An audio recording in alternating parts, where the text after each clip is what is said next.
शिक्षा दर्शन में एक बार फिर से आप सबों का बहुत बहुत स्वागत है। आज के इस वीडियो में बात करेंगे अब राम भक्ति काव्य धारा की प्रमुख प्रवृत्तियों के विषय में। तो चलिए वीडियो को शुरू करते हैं और जानते हैं।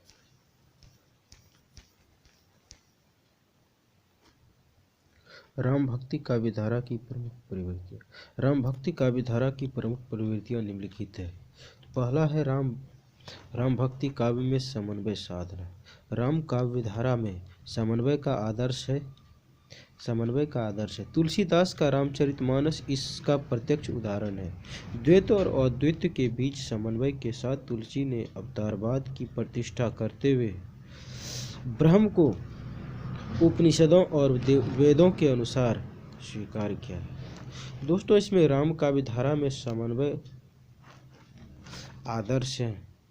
तुलसीदास जी के रामचरितमानस इसका प्रत्यक्ष उदाहरण देखने के लिए मिलता है। द्वैत और अद्वैत के बीच समन्वय के साथ तुलसीदास जी ने अवतारवाद की प्रतिष्ठा करते हुए ब्रह्म को उपनिषदों और वेदों के अनुसार स्वीकार किए हैं।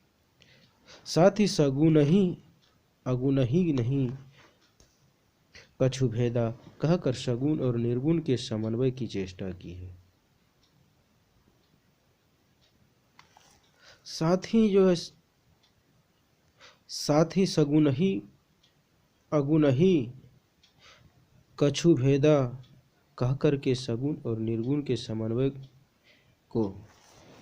समन्वय की चेष्टा की है। भाग्य एवं पुरुषार्थ का समन्वय, शिव और राम का समन्वय, धर्म और मानवता का समन्वय का श्रेष्ठ उदाहरण प्रस्तुत किए हैं।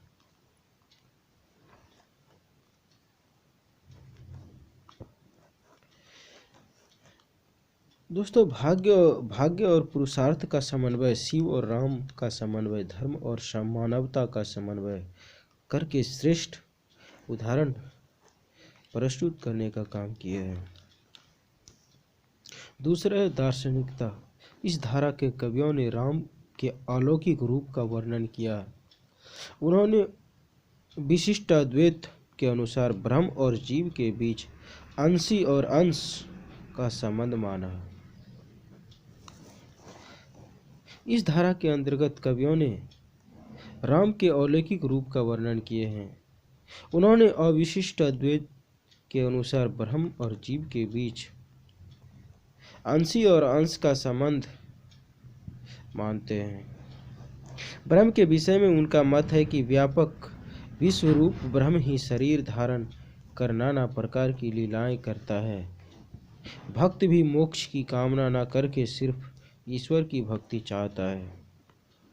दोस्तों, ब्रह्म के विषय में उनका मत है कि व्यापक विशाल विश्वरूप ब्रह्म ही शरीर को धारण करते हैं और नाना प्रकार की लीलाएं करते हैं।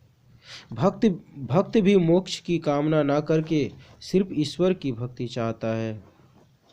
माया के दो प्रकार हैं, विद्या और अविद्या। तुलसी के ही विचारों का अनुसरण इन कवियों ने किया है। माया दो प्रकार के हैं, विद्या और विद्या। तुलसी के ही विचारों का अनुसरण इन कवियों ने किए हैं। तीसरा है राम का लोकनायक रूप में चित्रण।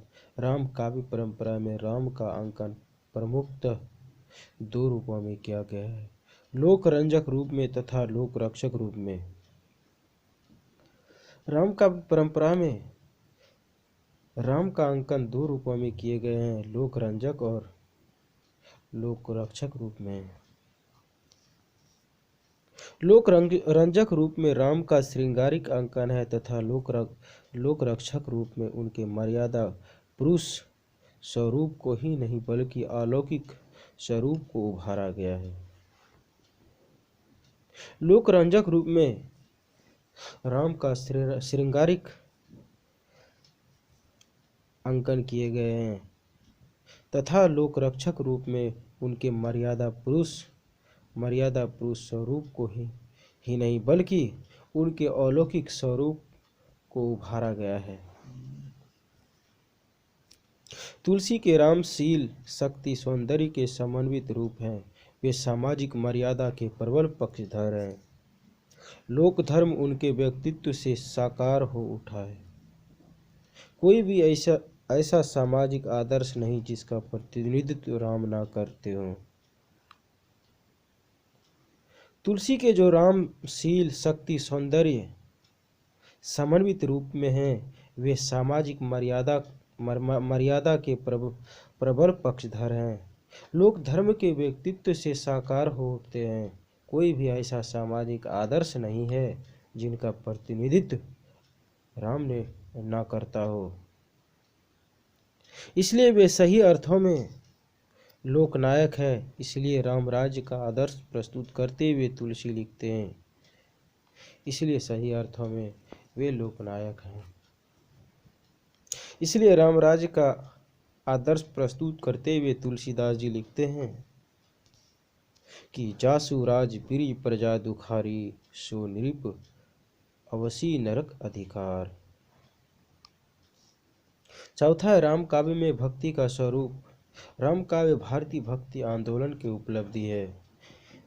इसने भावात्मक सांस्कृतिक एकता के क्षेत्र में महत्वपूर्ण कार्य किया तथा भक्ति को जन जन के लिए सुलभ बनाया। भक्ति को ज्ञान और योग मार्ग से श्रेष्ठ घोषित किया। राम काव्य जो है वो भारतीय भक्ति आंदोलन की उपलब्धि है।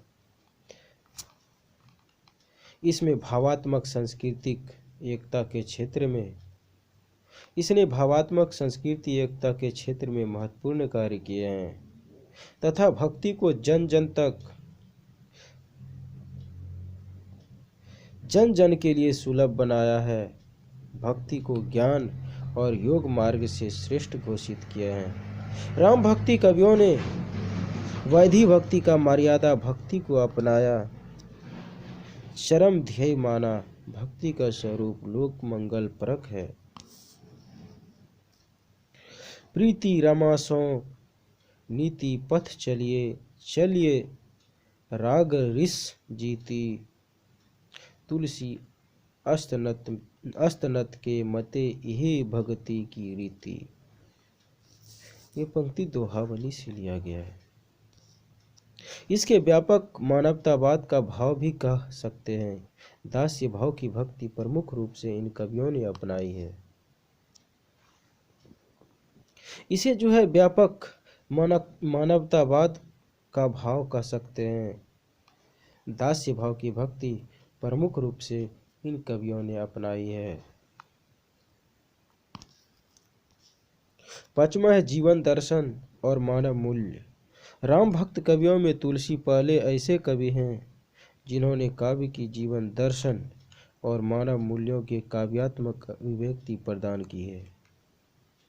दास्य भक्ति ही उनका जीवन दर्शन है तथा भक्ति के परिप्रेक्ष्य में ही उन्होंने मानव मूल्यों का निर्दर्शन किया है। इनमें जो है राम भक्त कवियों में तुलसी पहले ऐसे कवि हैं जिन्होंने काव्य में रूप, जीवन दर्शन और मानव मूल्यों को काव्यात्मक अभिव्यक्ति प्रदान किए हैं। दास्य भक्ति ही उनका जीवन दर्शन है और भक्ति के परिप्रेक्ष्य में ही उन्होंने मानव मूल्यों का निर्दर्शन किए हैं। यथा परहित सरित धर्म नहीं भाई, पर पीड़ा सम नहीं अधिकाई। मोहन राकेश ने कहा है, जीवन के नव निर्माण के संबंध में उनकी व्याकुलता ने ही उन्हें जीवन के संबंध में चिंतन करने और परस्पर विरोधी प्रतीत होने वाले तत्वों को और भी प्रवृत्त किया। मोहन राकेश जी कहते हैं कि जीवन के नव निर्माण के संबंध में उनकी जो व्याकुलता है उन्हें ही जीवन के संबंध में चिंतित करने और परस्पर विरोधी प्रतीत होने वाले तत्वों की ओर प्रवृत्त किए हैं। उन्होंने शास्त्र को पन्नों से निकालकर जीवन में प्रतिष्ठित करने का प्रयास किया है। उन्होंने शास्त्र को पन्नों से निकाल करके जीवन में प्रतिष्ठित करने का काम किए हैं। छठा है लोक मंगल की साधना। लोक मंगल को काव्य का उद्देश्य इन कवियों ने नहीं माना, किंतु स्वयं ही यह उनके काव्य में आ गया। तुलसी इसके प्रत्यक्ष उदाहरण है। लोक मंगल जो है वो काव्य का उद्देश्य इन कवियों ने नहीं माना है, लेकिन वे स्वयं ही उनके काव्य में आ गए हैं। तुलसी इनके साक्षात उदाहरण है। तुलसी ने इसे अपने जीवन का लक्ष्य बनाकर राम के चरित्र में उतारा। राम जीवन के संघर्षों और प्रयत्नों से सौंदर्य को अभिव्यक्त करते हैं। तुलसी राम के इसी लोक मंगल की साधना से जुड़े सौंदर्य पर मुग्ध हुए हैं। सातवां है राम काव्य धारा का भाव सौंदर्य। भाव सौंदर्य की दृष्टि से राम काव्य धारा का महत्व संदिग्ध है। जीवन के प्रत्येक क्षेत्र में भावों, अनुभूतियों तथा संवेगों को राम भक्त कवियों ने मनोरम रसानुकूल अभिव्यक्ति प्रदान की है। राम काव्य धारा का भाव सौंदर्य, इसमें भाव सौंदर्य की दृष्टि से राम काव्य धारा का महत्व असंदिग्ध है। जीवन के प्रत्येक क्षेत्र में भावों, अनुभूतियों तथा संवेगों को राम भक्त कवियों ने मनोरम रसाकुल अभिव्यक्ति प्रदान की है। राम भक्ति काव्य की रसिक धारा के कवियों ने भक्ति के साथ साथ श्रृंगार को भी ग्रहण किया है। यही कारण है कि भाव क्षेत्र सीमित होते हुए भी इन कवियों ने श्रृंगार एवं भक्ति रस के सुंदर परिपाक का श्रेय दिया जा सकता है। दोस्तों, यही कारण है कि क्षेत्र सीमित होते हुए भी, क्षेत्र छोटा होते हुए भी कवियों ने श्रृंगार और भक्ति के रस को सुंदर परिपाक का श्रेय दिए हैं। भावों की मर्म स्पर्शिता, रसानुभूति की तन्मयता सभी दृष्टियों से संपूर्ण राम काव्य परंपरा में तुलसी की अद्वितीयता असंदिग्ध है। यही रसानुभूति अन्य राम भक्ति कवियों में भी परिलक्षित होती है। भावों की मर्म स्पर्शिता, रसानुभूति की तन्मयता, इन सभी दृष्टियों से संपूर्ण राम काव्य परंपरा में तुलसी की अद्वितीय असंदिग्ध है। यही रसानुभूति अन्य राम भक्ति कवियों में भी परिलक्षित होते हैं। आठवां है राम काव्य धारा की अभिव्यंजना सौंदर्य। अभिव्यंजना सौंदर्य की दृष्टि से संपूर्ण राम काव्य परंपरा में तुलसी का काव्य ही सर्वश्रेष्ठ है। माधुर्योपासक राम भक्त रसिक कवियों ने जहाँ पद, दोहा, चौपाई आदि छंदों के माध्यम से मुक्तक काव्य विधा को अपनाया, वहाँ तुलसी ने प्रबंध का काव्य विधा को अपनाकर उसे धन्य कर दिया। इनमें व्यंजना सौंदर्य की दृष्टि से संपूर्ण राम काव्य परंपरा में तुलसी काव्य ही सर्वश्रेष्ठ है। माधुर्योपासक राम भक्त रसिक कवियों ने जहाँ पद, दोहा, चौपाई आदि छंदों के माध्यम से प्रमुख रूप से मुक्तक काव्य विधा को अपनाए हैं, वहीं तुलसीदास जी ने प्रबंध की काव्य विधा को अपना करके उसे धन्य कर दिया है। जहाँ तक भाषा की बात है, तुलसी ने साहित्यिक अवधि का सुंदर प्रयोग किया है। प्रतीकों की दृष्टि से देखें तो हमें राम भक्ति धारा के कवियों में दार्शनिक प्रतीकों की बहुलता मिलेगी। जहाँ तक भाषा की बात करें तो तुलसी ने साहित्यिक अवधि की सुंदरता का प्रयोग किए हैं। प्रतीकों की दृष्टि से देखें तो हमें राम भक्ति काव्य धारा के कवियों में दार्शनिक प्रतीकों की बहुलता मिलेगी। इन कवियों इन कवियों के काव्य में अलंकार भाव सौंदर्य के पूरक बनकर ही प्रयुक्त हुए हैं। छंदों की दृष्टि से कवियों ने पद, दोहा, चौपाई, छप्पर, कुंडलियों, कवित्त, सवैया आदि छंदों का ही प्रमुखता से प्रयोग किया है। छंदों की दृष्टि से बात किया जाए तो इन कवियों ने पद, दोहा, चौपाई, छंद, कुंडली, कवित्त, सवैया आदि छंदों का बड़े ही प्रमुखता से प्रयोग किए हैं। इस प्रकार अभिव्यंजन और सौंदर्य की दृष्टि से राम काव्य धारा का साहित्यिक एवं ऐतिहासिक महत्व निर्विवाद है। तो दोस्तों, आज के इस वीडियो में मैं आपको राम भक्ति काव्य धारा की प्रमुख प्रवृत्तियों को बताया हूँ। दोस्तों, इस चैनल में साहित्य से रिलेटेड प्रश्न का वीडियो आते रहता है। यदि आप इस चैनल में नए हैं तो चैनल को सब्सक्राइब कर लें, साथ ही बेल आइकन को भी दबा दें ताकि आप तक सबसे पहले वीडियो पहुंच पाए। तो आज के लिए इस वीडियो में इतना ही। फिर मिलते हैं अगले वीडियो में एक नए प्रश्न के साथ। तब तक के लिए धन्यवाद।